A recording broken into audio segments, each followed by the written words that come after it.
आने वाले एपिसोड में मोंटू और उसके पूरे परिवार की लालच, धोखाधड़ी और साजिशों का ऐसा सिलसिला देखने को मिलेगा जिसने मित्तल परिवार की खुशियों को पूरी तरह बर्बाद कर दिया है। मोंटू ने शुरू से ही मीठी बातों और झूठे भरोसे का सहारा लेकर मित्तल परिवार का विश्वास जीता, लेकिन उसके मन में सिर्फ एक ही मकसद था, हर हाल में मित्तल भवन और करोड़ों की संपत्ति पर कब्जा करना। अपनी बहन और परिवार के अन्य सदस्यों के साथ मिलकर उसने फर्जी दस्तावेज तैयार किए, कानूनी चालें चली और ऐसे हालात पैदा किए कि पूरा मित्तल परिवार अपने ही घर में बेगाना बनकर रह गया।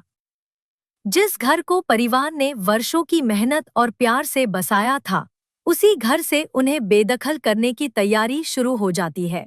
घर के हर सदस्य की आंखों में बेबसी साफ दिखाई देती है, लेकिन राध्या हार मानने के बजाय हालात का डटकर सामना करने का फैसला करती है। उसे एहसास होता है कि अगर भावनाओं में बहकर कोई कदम उठाया गया तो मोंटू की जीत पक्की हो जाएगी, इसलिए वह धैर्य और समझदारी से अपनी अगली चाल चलती है।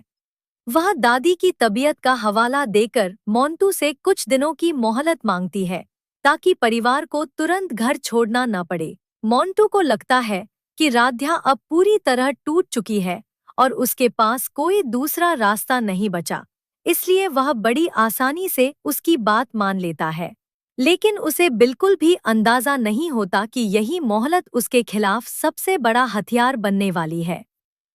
कुछ दिनों तक मित्तल परिवार को घर में रहने की अनुमति तो मिल जाती है, लेकिन इसके बदले मोंटू और उसका परिवार ऐसी अपमानजनक शर्तें रख देता है, जिन्हें सुनकर हर कोई हैरान रह जाता है।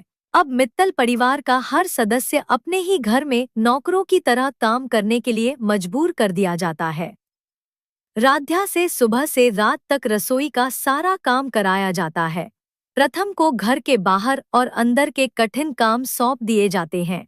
दादी और बाकी बुजुर्गों तक को आराम करने नहीं दिया जाता। मोंटू और उसकी फैमिली हर पल उनका मजाक उड़ाते हैं, उन्हें ताने मारते हैं और बार बार यह जताने की कोशिश करते हैं कि अब इस घर पर उनका कोई अधिकार नहीं रहा।